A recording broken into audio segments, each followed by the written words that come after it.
My name is Abigail, and for a fleeting moment, I believed that the wedding aisle would be a pathway to a new happy life.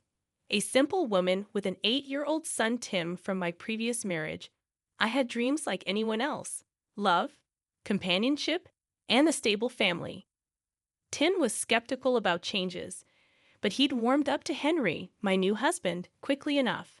We were small, imperfect, but content. That is, until Clara happened. The wedding was a grand affair. Clara, as the mother of the groom, had somehow assumed the role of a wedding planner with dictatorial powers. The venue, the flowers, and even my gown. She had something to say about everything. The more she micromanaged, the more I felt like an outsider at my own wedding. "Abby, don't you think you should reconsider that dress?" She scoffed as I tried on my bridal gown. "Actually, I really love this dress," I defended, hoping Henry would step in. "That's just how she is, Abby," Henry mumbled, not meeting my eyes. "She means well." The night before the wedding, as we were setting up, Clara berated the florist for the choice of roses. "Don't you have something more exotic?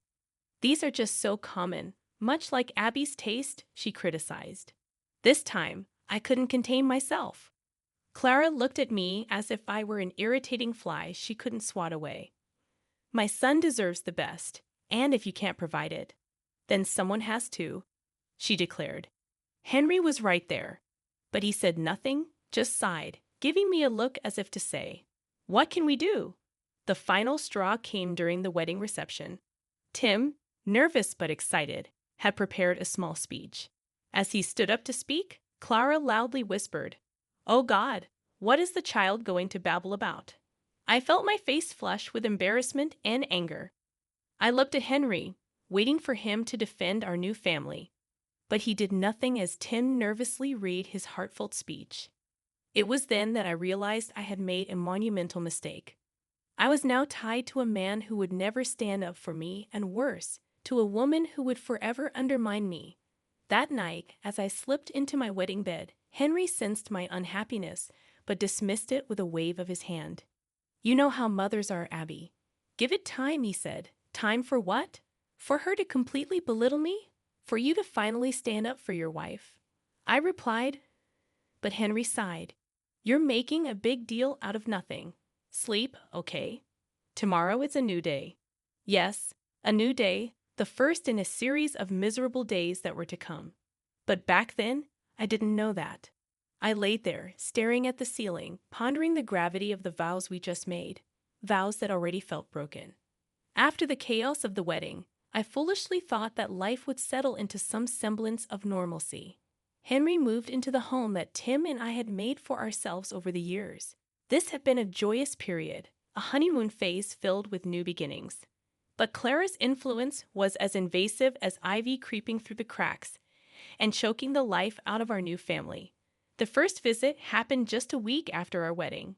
It was a Sunday, and I was busy making a family dinner, something to celebrate our first week as a married couple. The menu was classic comfort food: roast chicken, mashed potatoes, and steamed vegetables. I was just setting the table when Clara breezed into our home like an unexpected cold front.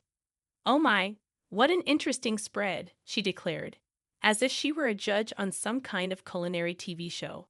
Her eyes roved dismissively over the dishes on the table. "I thought it would be nice to have a home-cooked meal for our first Sunday dinner together," I explained, trying to hide my annoyance. "That might be what you're accustomed to, but Henry was raised with more sophisticated tastes," Clara countered, twisting her lips into a sly smile. Henry, who had been conspicuously silent, suddenly found his voice. "Mom, Abby worked hard on this. Let's just enjoy the meal," he said. But his words lacked force or conviction. Was this an ally or another passive observer in my life? I couldn't help but wonder. We sat down for dinner, but Clara's eyes didn't miss a thing. She commented on how the living room could use a woman's touch, hinting at its inadequacy. She criticized the way Tim held his fork, offering to enroll him in etiquette classes. And when I finally brought out my homemade apple pie, a family recipe passed down from my grandmother, she took one bite and said, Oh dear, did you mistake salt for sugar? The air was so thick with tension, you could slice it with a knife. Tim appeared increasingly uneasy, shrinking in his seat like a violet. Henry silently consumed his meal, avoiding eye contact with anyone. Clara, you've made your points. Is there anything you actually like about this place? Or are you just here to make us feel unwelcome in our own home? I finally burst out, unable to contain myself any longer. Clara looked at me with feigned surprise, as if she had been offering constructive criticism all along. I'm just trying to help you be a better fit for my son. Henry's voice finally interjected, albeit weakly. Mom, let's keep the criticism down, okay? He continued. But I'm just saying, Clara began, only to be interrupted by Henry. No, Mom, enough, he asserted, but the lack of force in his words made them almost meaningless. Clara pursed her lips and went quiet, but the damage was done. We finished our meal in silence, each bite tasting like sawdust. When Clara finally left the house, it felt like a battleground after a war, scarred and void of life. That night, as I cleaned up the kitchen, I wondered how many more of these family dinners I could endure. Tim, who had retreated to his room right after dessert, was the silent victim in all of this. And Henry, he was becoming more of a mystery each day, a man torn between two worlds, neither of which he was willing to fully inhabit. Henry came up behind me, wrapping his arms around my waist. She'll get better, Abby. You'll see, he reassured me. I wanted to believe him, but as I looked around my own home, a place that had once been my son's sanctuary, but now felt like hostile territory, I couldn't help but wonder. Would we ever truly be a family, or were we doomed to live in the shadow of a woman hell-bent on keeping us apart? By the time winter rolled in, the tension in our home had reached its boiling point. Every visit from Clara turned into a grueling ordeal, each insult cutting deeper than the last. Tim had become increasingly withdrawn, and even Henry seemed to sense that things were unraveling. However, instead of confronting his mother, Henry suggested that I make more effort to get along with her. I don't know how much more I can take, Henry, I said to him one evening as we lay in bed. Your mother treats this house like it's her kingdom, and we are merely her subjects. Henry rolled onto his side to face me. She's a strong personality, sure, but she's also my mother, Abby. Can't you try to see the good in her? Before I could respond, my phone buzzed on the nightstand. It was a text from Henry about a car ride the next evening. Just the girls, Tim, and me to clear the air. I looked at Henry puzzled. Your mother wants to go for a car ride to clear the air. What do you think she's up to? I asked.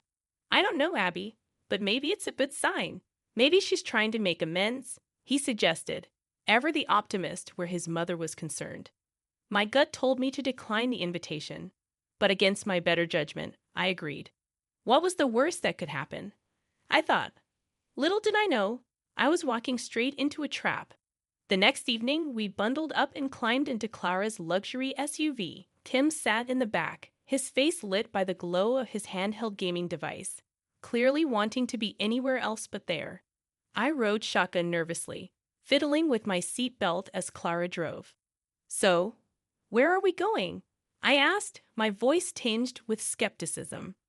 Just a little drive around town. It's good to talk in a neutral setting, Clara replied, her eyes focused on the road. Neutral since when is your car neutral? I thought to myself. But I said nothing, hoping for the best. A half hour into the drive, Clara finally broke the silence. Abigail, I've been doing some thinking, and it's become painfully obvious that you're out of your depth here, she declared. Excuse me? I replied, stunned by the directness of her insult. You heard me. You're a divorcee with a child, trying to fit into a life you know nothing about. Henry deserves a woman who can actually add something valuable to his life, she continued, her words landing like a heavy blow. The audacity of her words left me breathless.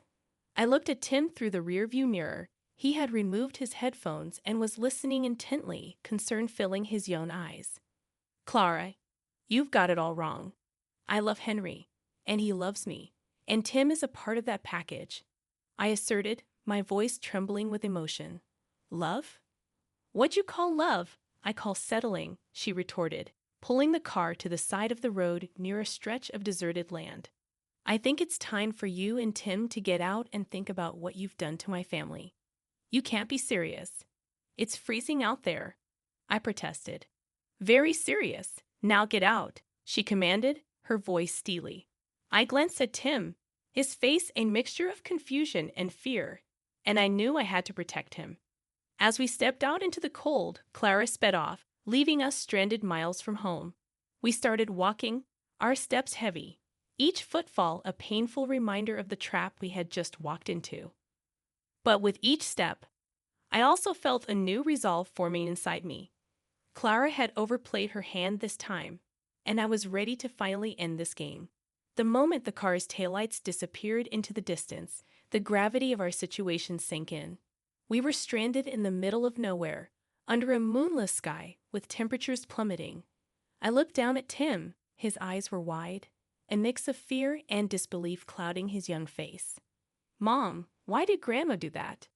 Tim's voice wavered as he spoke, his breath visible in the icy air. I don't know, baby, but we're going to be okay. I promise, I said, mustering as much strength as I could. I took out my phone. No signal, of course. Clara had chosen a place far removed from civilization for her cruel scheme. Which way is home? Tim asked, shivering. We're too far from our house. But my parents live about 8 kilometers that way, I said, pointing down the road that seemed to stretch into infinity. The walk was excruciating. With each step, the cold seemed to pierce deeper into our bones. We were not dressed for this kind of weather, not prepared for this brutal test of endurance. A couple of times, Tim stumbled, and each time he did, my heart sank. I couldn't help but think of the irreparable damage Clara was causing, not just between her and me, but between her and her own grandson. Halfway through, Tim's complaints about his cold hands grew more urgent. My fingers hurt, Mom, he said, his voice trembling. I tried rubbing them, blowing on them, doing anything I could to bring some warmth back into his tiny red hands, but I knew we were in a bad situation that was getting worse. Finally, after what felt like an eternity, the distant lights of my parents' home flickered on the horizon like a beacon in the dark. The relief that washed over me was overwhelming, but as we reached the doorstep, and I looked down at Tim's hands, my heart sank. His fingers were an alarming shade of white. Mom, Dad, we need help, I screamed as I banged on their front door. Within seconds, they were there, rushing us inside. My mother gasped when she saw Tim's hands, and my father immediately started the car to take us to the hospital. Before we left, I grabbed my phone, finally back in signal range, and dialed Clara's number. You've gone too far this time, I hissed into the phone when she picked up. Tim has frostbite because of you. I'm taking this to the authorities. There was a momentary pause on the other end. You wouldn't dare. Oh, I would, and I will. This ends now, I replied, hanging up. As we drove to the hospital, my father at the wheel, my mother comforting Tim in the back seat, I felt a mix of emotions. Relief that we had escaped a potentially deadly situation, anger at Clara for what she had done, but most of all, a newfound determination. Clara had unleashed something in me that she hadn't anticipated. She wanted to break me, but instead, she had fortified my resolve to put an end to her reign of terror once and for all. The sterile smell of the hospital was as unnerving as always, but this time it was accompanied by a sense of urgency and dread. Tim was rushed into the emergency room, where the medical staff immediately started treating his frostbitten hands. My parents sat with me in the waiting area, their faces etched with concern and anger. Abigail, are you gonna let this go? You can't let Clara get away with this, my father urged, his voice tinged with disbelief. No, Dad, I won't let her get away with it. I've already called a lawyer. We're going to sue her, I said, my voice filled with newfound determination. I looked at my mom. Her eyes were filled with worry. Pride, good for you, honey. No one has the right to treat you or Tim like this. Not even family, she said. My phone buzzed. It was Henry. Addie, my mom called me, said you're making threats. What's going on? The threats, as you call them, are promises, Henry. Your mother left Tim and me in the middle of nowhere in freezing temperatures. Tim has frostbite. We're in the hospital, I replied, my voice quivering with a mix of fear and anger. There was silence on the other end. I can't believe she would do something like that. I'm coming to the hospital. Don't bother, I snapped, cutting the call. Minutes turned to hours, but finally a doctor emerged from the ER. Your son is stable now. We've managed to treat the frostbite, but he'll need ongoing care and physical therapy. There might be long-term damage. I felt a range of emotions, relief that Tim was okay, but also a smoldering rage towards Clara for causing this agony in the first place. This was the turning point. There was no going back. When we returned home, my lawyer called. We've got a strong case, Abigail. We can not only sue for emotional distress, but also for child endangerment. Let's do it. Let's make sure she can never harm anyone again, I said, resolved. Later that night, Clara called. Her voice trembled. Abigail, can we talk? No, Clara, we can't. Your time for talking is over. See you in court. After hanging up, I felt neither satisfaction nor victory. Those emotions would perhaps never come in a situation as ugly as this. But what I did feel was empowerment. For the first time, I was taking control of my life, standing up against the tyranny that Clara had imposed on us for so long. The road ahead was uncertain, filled with legal battles and probably a divorce, but one thing was clear. I was no longer the woman who would be pushed into the corner, who would be silenced and mistreated. This was my turning point, and from here on, there would be no looking back. The courtroom was a whirlpool of tension, but as I sat there awaiting the verdict, I felt a sense of clarity I hadn't felt in years. Across from me, Clara looked visibly distressed, her eyes darting between her lawyer and the judge. Henry was there too, but we hardly exchanged glances. We had become strangers bound only by the impending legal outcomes. Does the prosecution have any closing statements? The judge inquired, his eyes scanning the room. My lawyer rose from his seat. Your Honor, the evidence and testimonies clearly demonstrate that Mrs. Clara Edwards knowingly and intentionally endangered the lives of Abigail and her son Tim. This wasn't just a family dispute. It was a calculated act of cruelty that could have resulted in a far greater tragedy. The room fell silent as the judge turned to Clara's defense attorney. Your Honor, he began, struggling to make eye contact. Mrs. Edwards deeply regrets the emotional strain she's caused her family, but she insists her actions were not intended to bring physical harm. That's irrelevant, the judge interrupted. Intention to harm or not, harm was done. The evidence is clear. As the judge retreated to his chamber for the final verdict, I felt my phone buzz in my pocket. It was a message from Henry. Are you happy now? I looked up and caught his eye. Am I happy? My son could have suffered irreparable harm. This isn't about happiness, it's about justice. After what seemed like an eternity, the judge returned. I've considered the evidence and testimonies carefully, he began, shuffling his papers. It is the court's decision that Mrs. Clara Edwards is guilty on counts of child endangerment and emotional distress. She is hereby sentenced to 2 years in a federal prison. The room seemed to both tense up and exhale at the same time, as if everyone had been holding their breath. Clara's face turned a shade paler, her eyes widening in disbelief. Henry looked lost, but at that moment, I couldn't bring myself to feel sorry for him. As people started filing out of the courtroom, Clara approached me, tears streaming down her face. Abigail, can you ever forgive me? She asked. I think you should be asking Tim for forgiveness, not me, I replied coldly. But even if he forgives you, things will never be the same.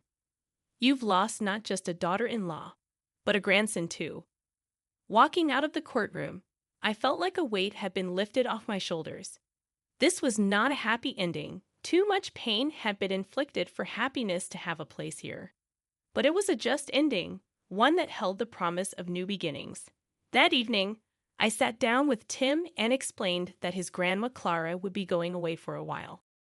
Why, Mom? He asked, his eyes full of questions. I didn't have simple answers to that. Sometimes people make very bad choices, and they have to face the consequences. I said, pulling him into a hug. As I held him, I knew that the most challenging part of our journey was behind us. It was time to rebuild and move forward, not just as survivors, but as warriors who have faced down their demons and emerged stronger on the other side. And so we did. I filed for divorce, focused on Tim's recovery, and took time to heal. No, things would never go back to the way they were, but they could certainly get better. And in that promise of better, I found my revenge, my justice.